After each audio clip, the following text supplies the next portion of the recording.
ஊடகவியலாளர் சந்திப்புக்கு வருகை தந்திருக்கக்கூடிய அனைத்து ஊடக நண்பர்களுக்கும் தமிழக விவசாயிகள் பாதுகாப்பு சங்கத்தின் சார்பில் அன்பு கலந்த வரவேற்பை தெரிவித்துக் கொள்கிறோம். நேற்று புதிய தமிழகம் கட்சியினுடைய தலைவர் ஐயா டாக்டர் கிருஷ்ணசாமி அவர்கள் சீமான் அவர்கள் தூத்துக்குடி மாவட்டம் பெரியதாலையில் கல் தானே நேரடியாக ஏறி இறக்கி நடத்திய போராட்டத்திற்கு கண்டன பதிவு செய்துள்ளார். அந்த பதிவின் போது கல்லை மதுபானத்தோடு ஒப்பிட்டு கள்ளச்சாராயம் விற்கிறது தப்பு, சாராயம் காய்ச்சறது தப்பு, டாஸ்மாக் நடத்துறது தப்பு, கஞ்சா நடத்துறது தப்பு, இதெல்லாம் தப்பு, இதெல்லாம் போதைப் பொருள், கல்லும் போதைப் பொருள் அப்படின்னு சொல்லி ஒரு தவறான கருத்தை தெரிவிக்கிறார். அவர் ஒரு மருத்துவர், மருத்துவம் படிச்சிருக்காரு, நாங்க நம்புறோம். தமிழ்நாடு அரசினுடைய தமிழ்நாடு வேளாண்மை பல்கலைக்கழகமாகட்டும், இந்திய அரசினுடைய தேசிய உணவு பதப்படுத்தல் மற்றும் மேலாண்மை நிறுவனம் தஞ்சாவூர்ல இருக்கு. இந்த நிறுவனம் ஆய்வு செஞ்சு, இது மட்டுமல்ல, உலகம் முழுவதும் பல்வேறு ஆய்வறிக்கைகள் இருக்கிறது. கல்லுல 20க்கும் மேற்பட்ட சத்துக்கள் இருக்கிறது. இதை நாங்கள் துண்டறிக்கையாவே போட்டிருக்கிறோம், வெளியிட்டிருக்கிறோம். இவ்வளவு சத்துக்கள் இருக்கக்கூடிய தமிழர்களுடைய ஒரு மரபு உணவு பானம், இந்த பானத்தை அவர் மதுவோடு இணைத்து பேசுகிறார். தொடர்ச்சியாக விடுதலை சிறுத்தைகள் கட்சியில் வன்னியரசு இதை பேசுறார். பொது உடைமை அமைப்பிலிருந்தும் சில தலைவர்கள் அதை பேசிட்டு இருக்கிறார். ஒரு அறிவியல் பூர்வமான ஆய்வை மத்திய அரசு நிறுவனம் மேற்கொண்டிருக்கிறது, தமிழ்நாடு வேளாண்மை பல்கலைக்கழகம் மேற்கொண்டிருக்கிறது. உலகத்தில் இருக்கிற எல்லா ஆய்வு முடிவுகளுமே கல் ஒரு உணவு என்பதற்கான தரவுகள் இருக்கிறது. இந்திய அரசினுடைய ஐசிஎம்ஆர் சொல்லக்கூடிய இந்திய மருத்துவ ஆராய்ச்சி நிறுவனம், அதுக்கு கீழே இயங்கக்கூடிய தேசிய ஊட்டச்சத்து ஆய்வு நிறுவனம் கல்லை உணவாக அங்கீகரித்து அதற்கு ஒரு குறியீட்டு எண், கோடு நம்பர் கொடுத்திருக்குது. எல்லா உணவுக்கும் ஒரு கோடு நம்பர் கொடுத்திருக்காங்க, எல்லா உணவுப் பொருளுக்கும்.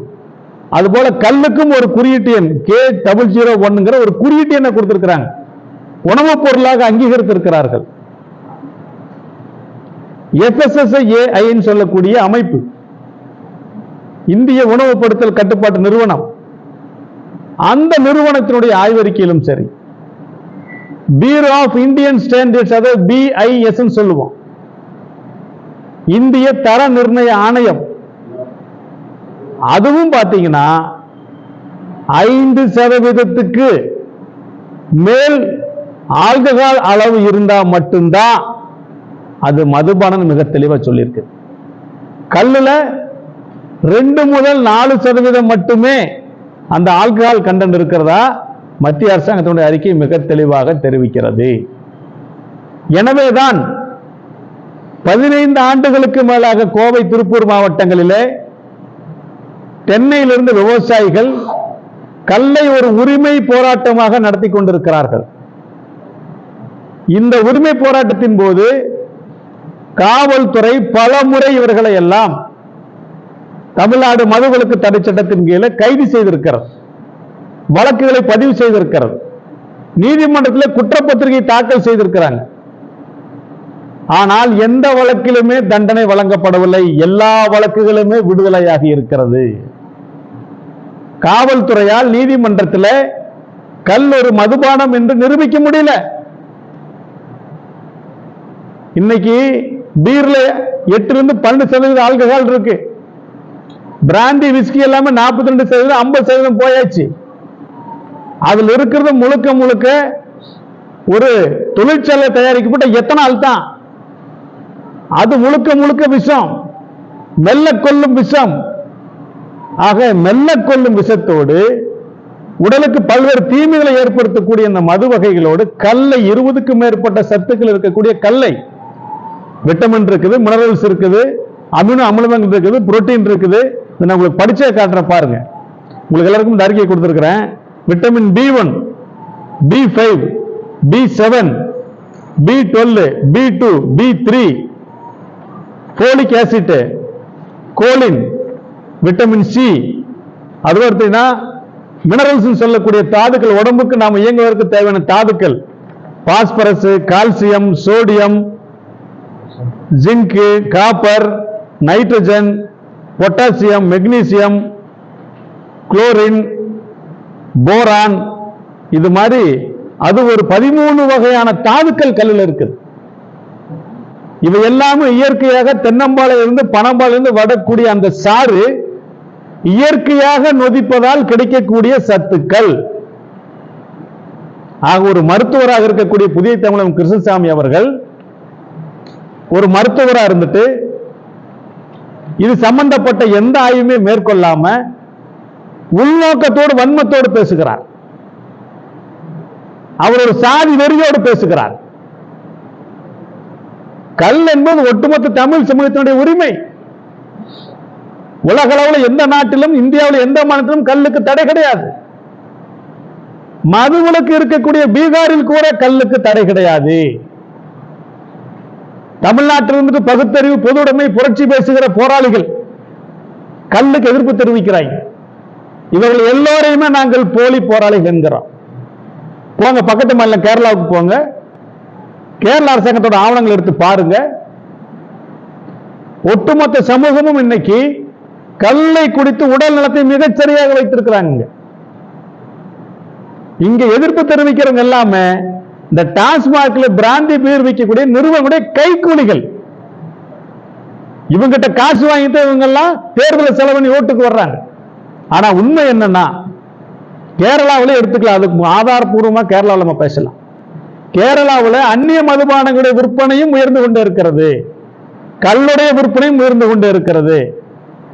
அங்க கல் வந்ததால அந்நிய மதுபான விற்பனை குறையவே இல்லை. அப்போ வெளிநாட்டில் இருக்கக்கூடிய நிறுவனங்கள் இந்தியாவில் மதுபானத்தை தயாரிச்சு விற்கிறான், அந்த நிறுவனங்கிட்ட காசு வாங்கிட்டு தேர்தலில் சந்திக்கிறாங்க. நான் புதிய தமிழகம் கிருஷ்ணசாமிக்கு நேரடியாக கேட்கிறேன், போன முறை நின்னீங்களே அஇஅதிமுக கூட்டணியில் தென்காசியில் நின்னீங்களே, அங்க டாஸ்மாக்ல வந்த வருமானத்தில் உங்களுக்கு தேர்தல் பணம் கொடுத்தாங்க, பொட்டி கொடுத்தாங்க. நாங்க பூர்ண மதுவிலக்கத்தை ஆதரிக்கிறோம். நாங்க எந்த மதுவிலக்கு நடத்துகிற சாராய நடத்த எந்த அரசியல் கட்சியில் கூட்டணி வைக்க மாட்டோம். குடிக்கிறவனும் எனக்கு ஓட்டு போடணும்னு சொல்ற உங்களுக்கு தைரியம் இருக்கா, துப்பு இருக்கா நாங்க கேட்கிறோம். ஆக டாஸ்மாக் நடத்துற கட்சிகளோட கூட்டணி வச்சுக்குவீங்க, அவங்கிட்ட காசு வாங்கிக்குவீங்க, தேர்தலை சந்திப்பீங்க, மக்களை ஏமாத்துவீங்க, அப்ப குடிக்கிற ஓட்டு புறா வேணும். ஆனா உணவு பணம் கல்லுக்கு எதிர்ப்பு தெரிவிக்கிறீங்களே. ஆக இவர் படித்து மருத்துவரானாரா இல்ல வேற ஏதாவது வகையில மருத்துவரான எங்களுக்கு சந்தேகமா இருக்கிறது. கல்லுக்கிற போராட்டத்தை நடத்தினா 1000 அறுவலோட வருவாராம். நான் கேட்கிறேன், ஏறும் போரும் விவசாயிகளுடைய குலத்தொழில் உங்களுக்கு அறுவாள் பிடிக்கும் போது எங்க கையில பூ பொறிச்சிட்டு இருக்குமா? கிருஷ்ணசாமியோட கை அறுவாள் பிடிக்கும் போது எங்க கை பூ பொறிச்சிட்டு இருக்குமா? வன்முறையை தூண்டுகிறார். தமிழ்நாடு காவல்துறை உடனடியாக அவர் மீது வழக்கு பதிவு செய்யணும், அவர்களை சிறையில் அடிக்கணும். பொது ஒழுங்குக்கு, பொது அமைதிக்கு அவர் பங்கம் விளைவிக்கிறார். எனவே கிருஷ்ணசாமி அவர்கள் இந்த அந்நிய சாராய அதிபர்களோடு கூட்டு வைத்துக் கொண்டு, உள்நாட்டு மதுபானமும் கிடையாது, சத்து பானம், மரபு உணவு பானம், மத்திய அரசினுடைய எல்லா துறைகளும் மிக தெளிவா சொல்லிருச்சு. 23க்கு மேற்பட்ட சத்துக்கள் இருக்குது. சித்த மருத்துவத்தில் 70 நோய்களுக்கு இது மருந்து. ஆக இப்படி இருக்கக்கூடிய கல்லு தமிழ்நாட்டில் ஒரு அரசியல் சதி காரணமாக அந்நிய கைக்கூலி அரசியல் கட்சிகளால் தடை செய்யப்பட்டிருக்கிறது. நாங்கள் உரிமையாக இறக்கி வித்துட்டு இருக்கிறோம். இன்னைக்கு கூட கல் இறக்கி கொண்டு தான் வச்சிருக்கிறோம். இந்த கல் எடுத்து கல் வச்சிருக்கிறோம். இந்த கல்லை குடிச்சிட்டு நீங்க போனீங்கன்னா காவல்துறையில அந்த ஊதுகுழல் சோதனை பண்ணுவாங்க, அதுல கூட இது அகப்படாது. இந்த ஊதுகுழல் சோதனை இந்த கல் அகப்படாது. ஊதுனீங்கன்னா அந்த மீட்டர் வேலை செய்யாது. ஆக இது ஒரு மதுபானம் அல்ல, உணவு பொருள். சித்த மருத்துவத்தில் 70க்கும் மேற்பட்ட நோய்களுக்கு இது மருந்து. 23 மேற்பட்ட சத்துக்கள் இருக்கிற ஒரு மதுபான பட்டியலை கொண்டு வர்றீங்க. சிபிஎம் அண்ணன் சண்முகம் அவர்கள் சொல்றாங்க, கல்ல 3 வேளை சாப்பிட முடியுமான்னு? எந்த உணவுப் பொருளையுமே மனுஷன் 3 வேளை ஒரே வேளை 3 வேளை சாப்பிட முடியுமா? அரிசி மட்டும் 3 வேளை சாப்பிட முடியுமா? பழங்களை மட்டும் 3 வேளை சாப்பிட முடியுமா? அளவுக்கு மீறினால் அமிர்தமும் நஞ்சு. பஞ்சாமிர்தமானாலும் அளவா சாப்பிட்டத உடம்பு எடுத்துக்கும். திருப்பதி லட்டானாலும் அளவா சாப்பிட்டத உடம்பு எடுத்துக்கும். ஆக எதுவாக இருந்தாலும் அளவுக்கு மீறினால் அமிர்தமும் நஞ்சு. உடனே ஐயோ கலப்படம் நடக்கிறாங்க. நாட்டில் எதுலயே கலப்படம் இல்ல, உணவுப் பொருள் கலப்படம் நடக்குது. மக்கள் செத்து மடிஞ்சிட்டு இருக்கிறான். அதை பத்திலாம் பேசவே இல்லை. கள்ளச்சாராயம் ஆறா ஓடுது, அதை பத்திலாம் பேசுறது இல்ல. அதெல்லாம் உங்க கூட்டணி கட்சி தான் வாங்கி வித்துட்டு இருக்கிறாங்க, அவங்க தான் காப்பாற்றிட்டு இருக்காங்க, ஆதரிச்சிட்டு இருக்கிறாங்க. ஆக ஒட்டுமொத்தமாக பெரும்பாலான அரசியல் கட்சிகள் தமிழ்நாட்டில் இப்ப பாரதிய ஜனதா கட்சி கல்லுக்கு ஆதரவு கொடுத்திருக்கிறாங்க. அண்ணாமலை அவர்கள் மேடைக்கு வந்து கல்லு குடிச்சார். டிடிவி தினகரன் வந்திருக்கார். சீமான் வந்து கல்லு குடிச்சிருக்கிறார். அதோடு நிறைய கட்சிகள் கல்லுக்கு ஆதரவாக கருத்துக்களை பதிவு செய்யறாங்க. இதே கட்சிகள் எல்லாம் கேரளாவில் இருக்குது. அங்க போய் கல்லுக்கு தடை விதிக்கிறோம், கல் ஒரு மோசமான பொருள், இந்த கட்சியில் போய் கேரளாவில் பேச முடியுமா? தைரியம் இருக்கா? கர்நாடகாவில் போய் நீ பேச முடியுமா? தமிழ்நாட்டில் ஓட்டு வாங்கிட்டு தமிழோட மரபுபானத்துக்கு எதிராக பேசுறீங்கன்னா இந்த அரசியல் கட்சிகளை எல்லாம் தேர்தல் நேரத்தில் விவசாயிகள் குறித்து வைத்திருந்து புறக்கணிக்க வேண்டும். கல்லுக்கு எதிராக ஒருத்தன் பேசினா அவங்க வீழ்த்தப்படணும். சட்டசபையில் பேசினார் பொன்முடி, கல்லு அது இறக்குற மாதிரி இறக்குவாங்க, கலக்கிற மாதிரி கலக்கிடுவாங்க. இன்னைக்கு அவர் வாழ்க்கை கலங்கி போய் நிக்கவே இல்லையா? நடுரோட்ட நிக்கிறையா இல்லையா? விவசாய சாப்பிட்டு சும்மா விட்டுதா? உண்மைக்கு எதிராக நீதிக்கு எதிராக பேசினியே, இன்னைக்கு என்னாச்சு? உன் வாழ்க்கை போச்சா இல்லையா? ஆக கல்லுக்கு எதிராக யார் உண்மைக்கு மாறாக நீதிக்கு முரணாக அறிவியலுக்கு எதிராக பேசுற முட்டா பய போற பயல் பேசினாலும் அவங்களுக்கு அரசியல் வாழ்க்கை நீடிக்காது, நிலைக்காது. இதுதான் வரலாறு.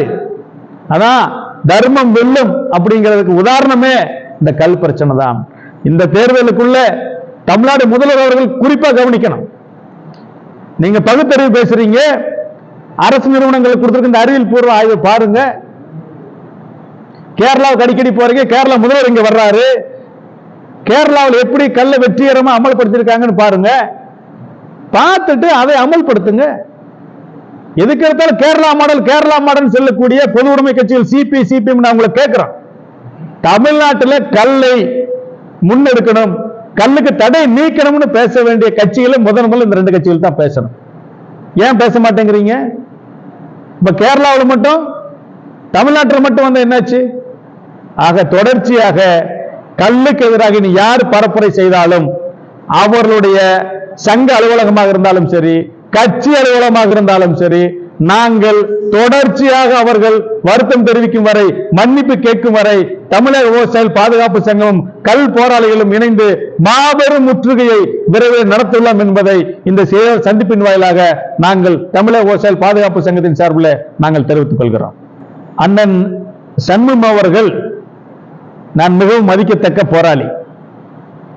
அண்ணன் சண்முகம் அவர்கள் ஆட்சி நடக்கூடிய கேரளா கூட்டிட்டு போய், அண்ணா பாருங்க கல்லுக்கடை நடக்குது, விவசாயிகள் கல்ல இருக்கிறாங்க, தொழிலாளிகள் கல்ல இருக்கிறாங்க, கல்ல மக்கள் குடிச்சிட்டு இருக்கிறாங்கன்னு கூட்டிட்டு போய் அண்ணனை கேரளா வச்சுதான் சோதனை பண்ணணும். எதுக்கு எடுத்தாலும் கேரளா மாடல் அண்ணன் சொல்றீங்க, தீக்கதில் பக்கம் நாங்க தான் வரவேற்கிறோம். நல்ல மாற்றங்களை, முன்னேற்றங்களை தமிழக விவசாயிகள் பாதுகாப்பு சங்கம் வரவேற்கிறது. 3 வேளையும் கொடுக்கணும். 3 வேளையும் ஏதாவது ஒரு உணவுப் பொருள் 3 வேளை ஒரு மனுஷன் சாப்பிட முடியுமா? அமிர்தமே இருந்தாலும் சரி, இனிப்பாகட்டும், காரமாகட்டும், அரிசியா இருக்கட்டும், உணவா இருக்கட்டும், எதையுமே 3 நேரம் தொடர்ச்சி சாப்பிட முடியுமா? உடம்பு ஏத்துக்குமா? ஏத்துக்காது. ஆனா அண்ணன் அவர்கள் இன்னொன்னு நீங்க கவனிக்கணும், அவர் கல்லுக்கு தடை நீக்க வேண்டும் சொல்லியிருக்கார். அதை நாங்கள் வரவேற்கிறோம். ஆனா கல்லை 3 வேளையும் சாப்பிட முடியுமா அப்படின்னு கேட்டிருக்காரு. அது ஒரு மதுபானம் சொல்லியிருக்கார். அதை நாங்கள் மறுக்கிறோம். அதற்கு அறிவியல் பூர்வமான தரவுகள் எங்களிடம் இருக்கிறது. தீர்மானம் என்பது கல் இறக்கும் போராட்டத்தை நடத்தினா 1000 அருவாளோட வருவேன்னு சொல்லி கிருஷ்ணசாமி அவர்கள் சொல்லி இருக்கிறார். 1000 அருவாளோட அவர் வந்தா இங்க 1,00,000 அருவாளோட நாங்க போவோம். அவருக்கு மட்டும் அருவாள் எடுக்க தெரியுமா? எங்களுக்கு எடுக்க தெரியாதா? எனவே அவர் தெரிவித்த கருத்து என்பது சட்டவிரோத கருத்து. விவசாயிகளை வன்முறைக்கு தூண்டுகிறார், பொது அமைதிக்கு பங்கம் விளைவிக்கிறார். எனவே அவர் மீது தமிழ்நாடு அரசுகள் நடவடிக்கை எடுக்க வேண்டும். இன்னும் தமிழக அரசுக்கும் நாங்கள் ஒரு சவால் விடுக்கிறோம். கல்லை தமிழ்நாடு அரசும் அதிகாரிகளும் ஆளுங்கட்சியினர் எந்த கட்சியா இருந்தாலும் கல்லை நீங்கள் போதை பொருள் நிரூபிச்சுட்டா, ஏற்கனவே கல் இயக்கத்தின் சார்பிலும் சரி தமிழக விவசாயிகள் பாதுகாப்பு 10 கோடி ரூபாய் பரிசு அறிவிச்சிருக்கிறோம். தைரியம் இருந்தா வாங்க, தேர்தல் செலவுக்கு காசாச்சு இல்ல, வாங்கிக்கலாம்ல, வெல்றதுக்கு தகுதி இருக்கா? ஏன்னா மத்திய அரசாங்கத்தினுடைய ஆய்வறிக்கையில் தெளிவாக இருக்கிறது, அறிவியல் பூர்வமாக கல் உணவு என்பது தெளிவுபடுத்தப்பட்டிருக்கிறது. எனவே இந்த போட்டிக்கான யாரும் வர்றதில்லை, இந்த சவாலை ஏற்றிருக்க யாரும் தயார் இல்லை, எல்லாம் ஓடி போயிட்டாங்க. ஓடி போயிட்டு என்ன பண்றது, ஊடகவியலாளர் சந்திப்பு நடத்தி உடனே கல்லுக்கு எதிர்ப்பு தெரிவிக்கிறது. இவர்களெல்லாம் அந்நிய கைக்கூலிகள்.